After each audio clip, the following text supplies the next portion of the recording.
You ever notice your sibling getting praised for the exact thing that you got in trouble for? Yeah, and somehow you are the one who needs to let it go. Today, we're unpacking the family roles we never asked for. Golden child, scapegoat, forgotten middle, and why Gen X kids basically grew up in a live-in social experiment. We'll also settle a Flashback Friday debate, answer a sibling advice letter that's honestly heartbreaking, and try to figure out who had it worse, the rule follower or the rebel. We'll be rewinding to when I was the golden child. Lisa was barely holding it together, and Jurassic Park wasn't the only place someone was getting emotionally eaten alive. Well, if you've ever been told to just let it go, keep watching, because we're here to say, nope, you were absolutely right to be mad about that thing from 1993. Let's go.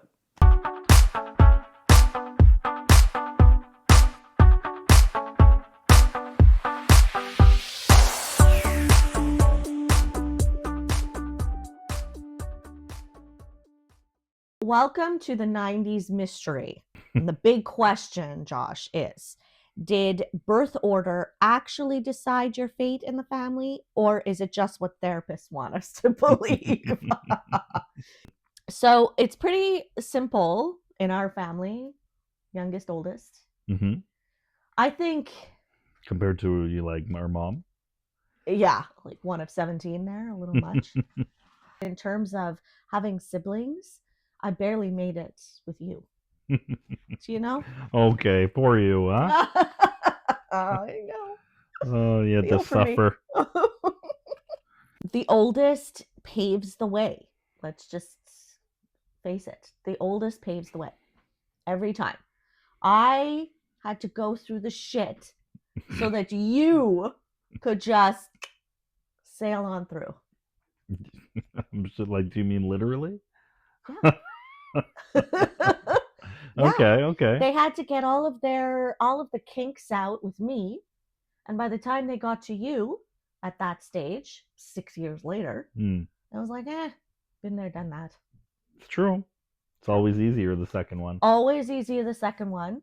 Second one's usually a little,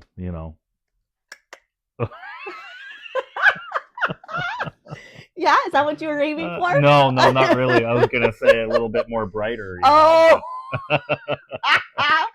Oh, you're hilarious. What did you think about being the youngest? What kind of advantages do you feel you got? You Like, know what's honestly. crazy? Like, and I really mean this 100%. I've never even thought about it once in my life. I'm not even kidding you. Not once in my life did I think about me in the sense of my age as a sibling. Like, not once ever until our podcast. So what you're saying then is that I'm projecting all of mine onto you. Well, I mean, if the shoe fits.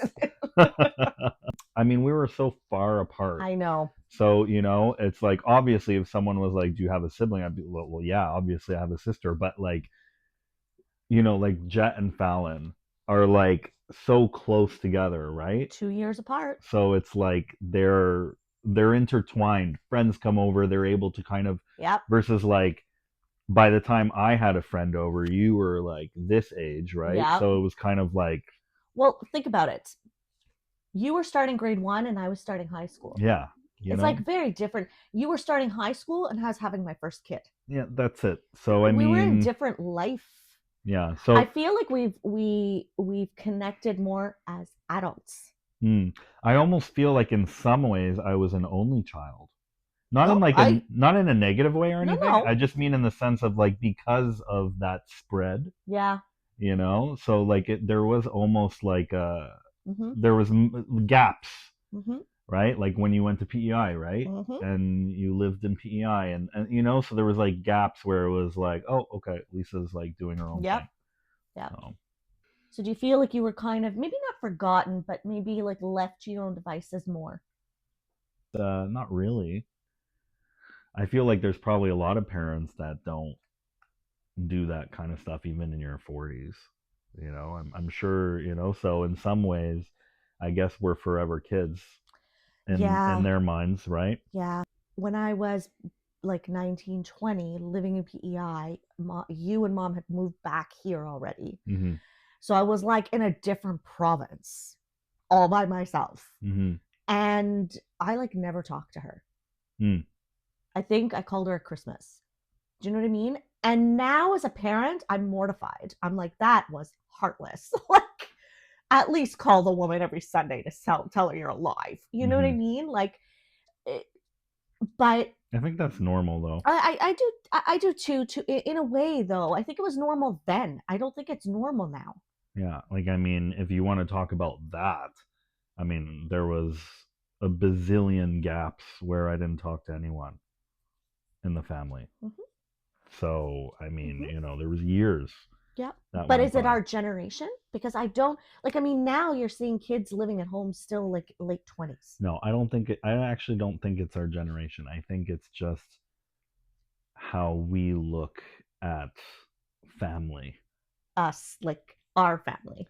in general. Mm. I mean, I think we are, we'll do anything for each other, but at the same time, there's like this disconnect where we're okay with that, and I think a lot of people are not okay with that, and we can go a month, 3 months, 6 months without talking to someone. Now I think that that's much much harder. um Over the years, like now it's like, I want to know what's going on or this and that. And I think that just has to do with, you know going Finding your from, footing yeah, in and going life. from, like who you are and focusing on you and being so hyper focused on what you're doing, to now kind of say like, oh shit, I might only have 10 more Christmases left with them, right? It's not a lot of time, right? Okay, so going back to like the oldest, youngest, middle child, all of that stuff. Do you find it different raising your kids? Are you acutely aware of some of the messages that you are giving in terms of that kind of thing, like family roles, youngest, oldest, that kind of stuff? Is it not even a second thought and I don't even think about you it. don't even think about it? Mm. Maybe that's just because I'm a guy, but Well, you're still a father. What does that mean? I don't know. It's just not something that's like, for me, lying. For Yeah. I know that's a whole different topic there, but for me, it's like, if you lie. So let us know. Were you the golden child, the scapegoat, the forgotten one? And did it ever change? We want to hear from you. Now, let's play everyone's favorite game. This or that. Are you All ready? right, yeah, Okay, you absolutely. go. You start. All right, rule follower sibling or versus rule breaker sibling. Oh, I was definitely the rule follower. Of course, I was. I was too scared to break the rules. Hmm. Yeah, yeah, yeah. Hmm.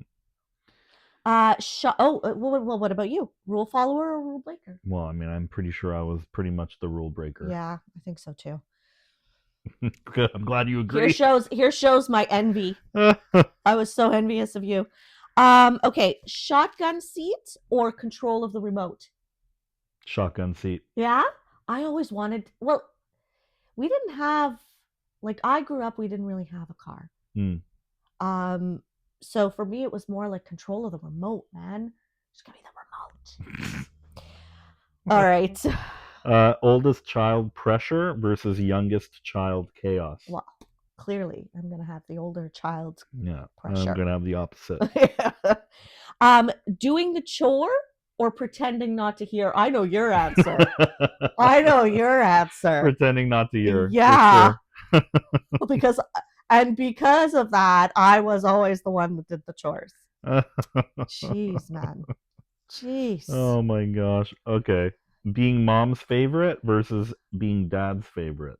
I know I wasn't mom's favorite growing up, but I don't know if I could say I was dad's favorite either. I don't think dad had favorites. So are I'm you saying that I'm gonna say neither. I don't think I was anybody's favorite. you're talking about when I was born? Because obviously before those 7 years, it was just you. Okay, you keep saying this. It's 6 years. 6 years, Okay? sorry. I'm going to stick to my answer and say neither. What about you? I don't know. It's hard. It's hard to say. I feel like I had both moments of both. I feel like it was very balanced for me, in my eyes, I guess. I don't feel like there was, at least to me, I don't feel like there was any special treatment between the two of them. Now, who do you think you are? Mom's favorite or dad's favorite? Oh, I don't know. That's tough. That's tough. Because I feel like I have two completely different relationships between the two of them now. You know, and they're both great relationships, but it's hard to say. I think I do think that I agree with you. I do think we have very different relationships. Yeah. Now, I got a question for you before we move on to the next this or that. Do you have favorites? No.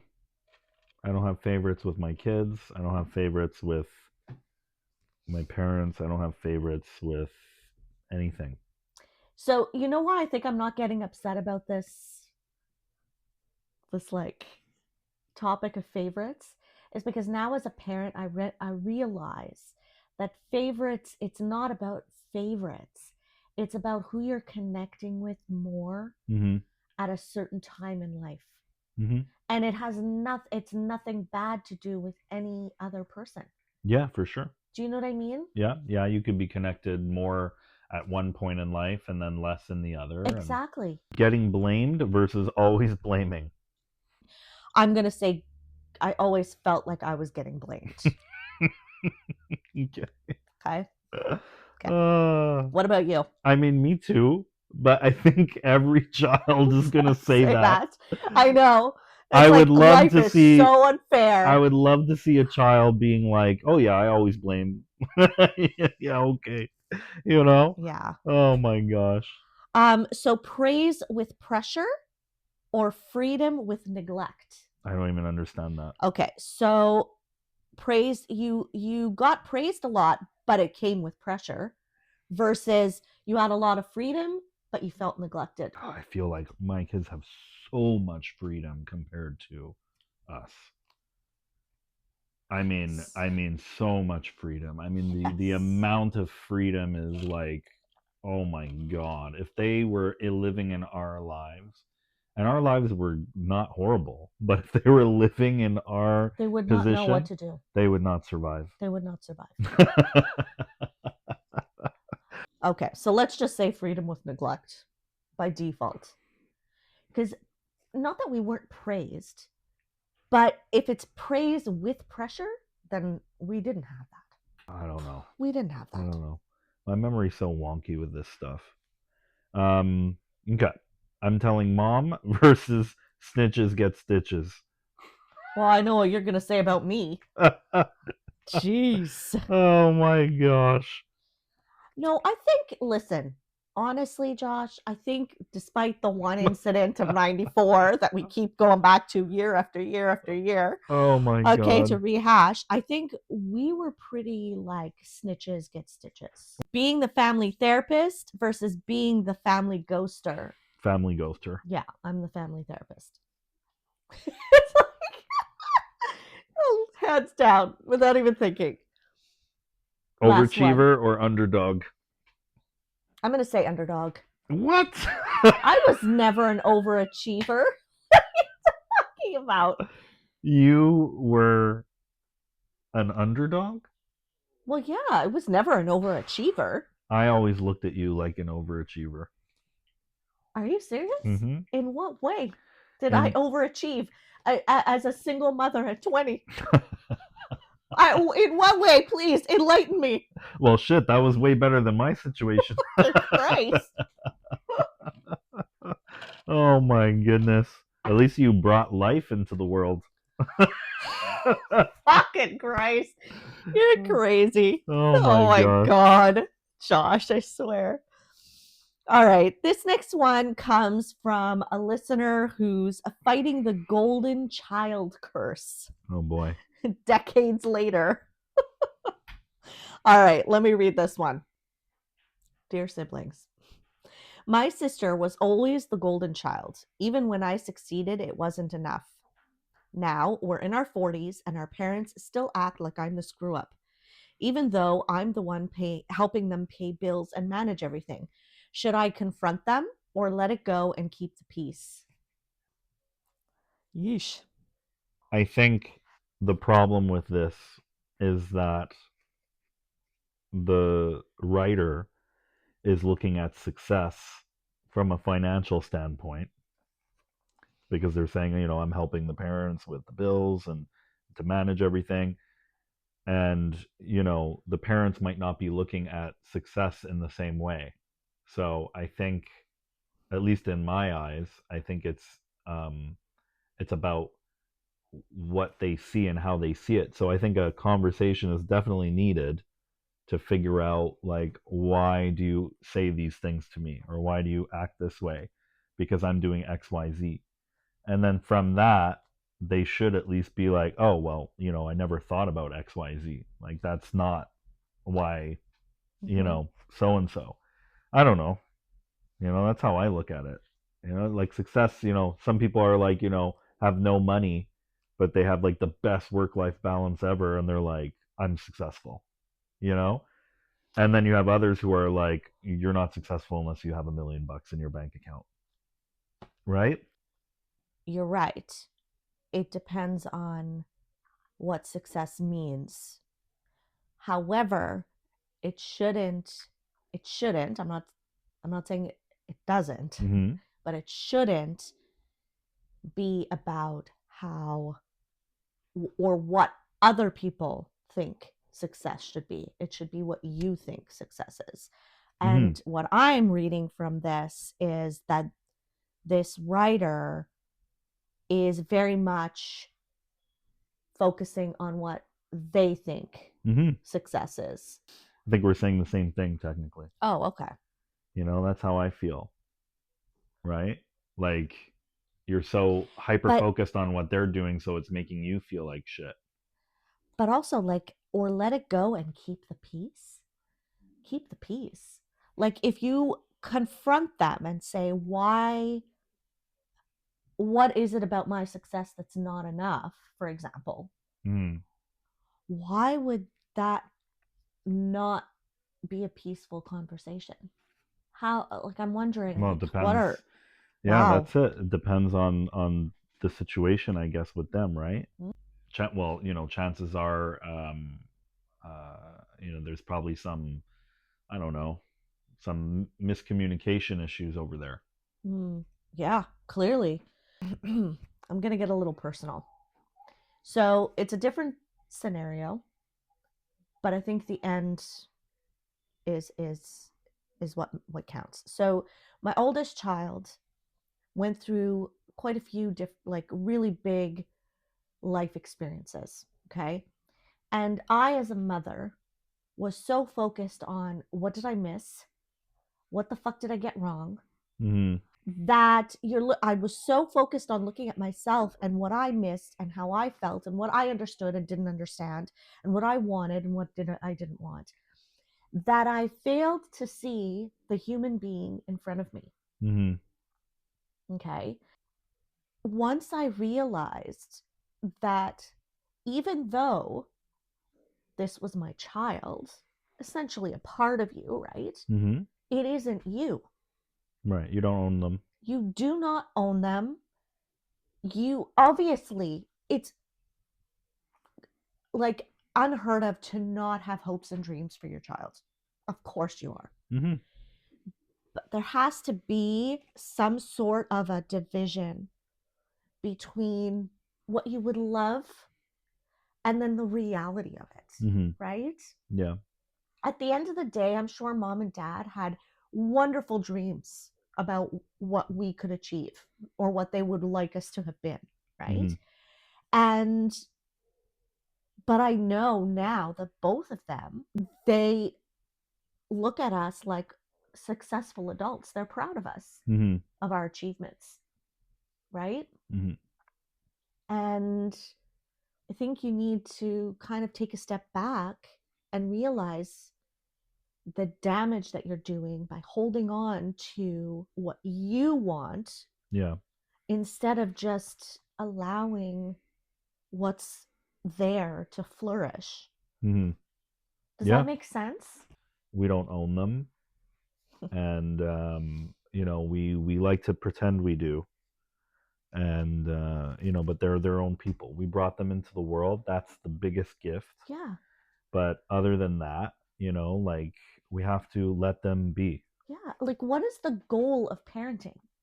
To obviously teach them things, Mm-hmm. instill good values, and make them good human beings so that when they are out there in the world, they can succeed and flourish and grow Yeah. and all that stuff for them, not for us, Well, yeah, of course. right? Mm-hmm. So yeah, I say yes, confront them. Yeah, yeah, yeah. Me too. Because enough is enough. At this point, you know, you're in your 40s, like Yeah, enough. yeah. And maybe that will result in walking away, having better boundaries, not better boundaries, but maybe having more boundaries or whatever the case. And uh, and maybe a little bit of peace would be beneficial for everybody involved. Maybe. I Mm. don't know. What do you think? Yeah, yeah. No, I agree.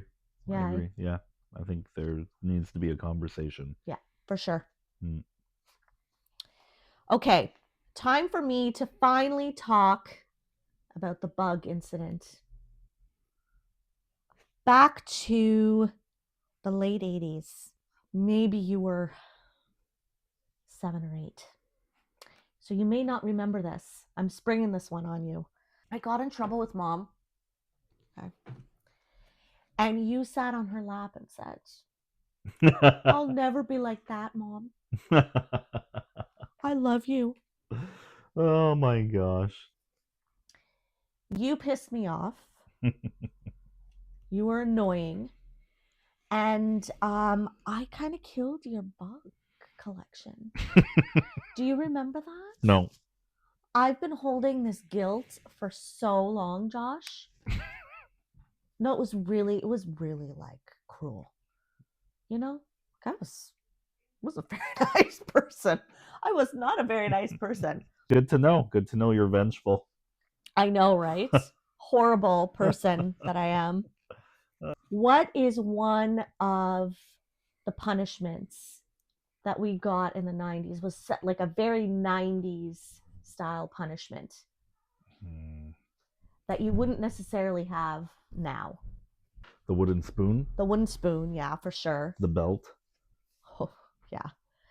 Now we're all, a little softer. Do you think kids now could benefit from a little spanking? I feel like whether you're spanking them Mm-hmm. or not letting them watch TV, it's it's the same thing. Now, what I mean by that is it's the same thing in the sense of like the punishment. There's a punishment. So why would I smack? Why not just do the other one? Because to me, by doing the other one, there isn't going to be any of this possible backdoor drama going on, trauma or whatever. So I rather just do that. Like no one's going to go to therapy and be like, They my took away my phone. yeah, exactly, right? It's about redirection. Yeah. And so if I'm redirecting, like there's no point in me doing that because it's the positive anyways. It's the positive reinforcement where they learn anyways. Mm. It's not so much about the punishment. So you're using negative reinforcement, right? You're taking something away from them. So by taking something away, you're hoping that the behavior changes. And so you still need to focus on the positive reinforcement versus if you're smacking them, it's positive punishment, right? So you're adding something in order to try and, remove the behavior. Mm. So I try to take away something because I stay in that positive reinforcement quadrant as opposed to, um, as opposed to being physical. Yeah. So, Yeah. because then there's possible fear. And then when we're dealing with fear, now we're dealing with not being communicative, right? And other things kind of come to play. And then if the only reason why my kid is not doing something is because he's going to get whipped, then in my opinion, that just creates more So trauma. I have a question for you. Do you think having a little bit of fear for your parent is a good thing? Yeah, but it doesn't have to be that kind of fear. No. I understand. Yeah. But when you think having a little bit of fear for you, like, Mhm. what does that mean? What it means, Respect? yeah. But like it's like being a black belt in something. You're not just going to go on the street and high kick someone in the face, Because right? you can. Yeah, but you know, when they know that you could, right? And when you know you could, you know, it's about kind of containing that monster and not letting it out, but knowing that I could if I wanted to. And I think that that is what our kids need to understand. Not that we're going to kick them, but in the sense that, like, you know, in the sense of you did something wrong and I give you the look and I'm like, why did you do that? And them understanding that I'm containing the monster within to have this conversation, but yet, you know, like fear me. You know, like to a degree, but not, I don't know, not in like Yeah. a weird way. Just in a normal parent way, Yeah. kind of thing. Yeah. Back in the day when we were growing up, there was a certain amount of fear. There was a certain amount of respect given Yeah. that I think is missing now. Okay. Let's go to pop culture rewind. Year 1992. Josh was 8. Yeah. I was 15. 14. See, even you got the 7 years. No, okay. So music, End of the Road, Boys to Men. Do you remember Boys to Men? I do remember Boys to Men. Baby Got Back. Crisscross, I remember. Yes. You know what? I think that was the one song that you and I both liked at the same time. And we used to like sing it together. Eh? Yeah. And go like, jump. Do you remember that? Yeah. I think I do. Good memories. Okay. And Billy Ray Cyrus, even though none of us really liked country, neither one of us really liked country, Achy Breaky Heart, you got to remember that song. Yeah. Like, who doesn't, of course. know? Okay. There was Melrose Place. There was Batman, the animated series, Barney and Friends. Barney and Friends. Home Alone 2. Oh my gosh, yes. And Wayne's World. Do you remember Wayne's World? I do remember. Well, that was with Keanu Reeves. No. I'm thinking of the other one with Speed. Keanu Reeves. No, Keanu Reeves had a TV show. Oh. With the telephone booth and the poster. I have it right here.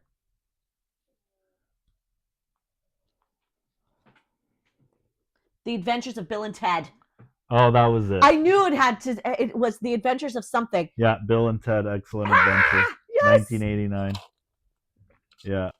Oh my God, I had such a crush on him. Oh, well, Keanu Reeves is great. Good old days. He's totally the best. Tubular. Yeah. Flannel shirts with Doc Martens. Slap bracelets, of course. And Super Nintendo was the hottest gaming system. I wanted one so bad until we finally got one. Yeah. But it was a little bit later. Yeah. Wow. All right. Good one. Good. That's a wrap on another episode of Nostalgic Sibling Chaos. If this episode made you question your family role or your sibling's memory, you are not alone.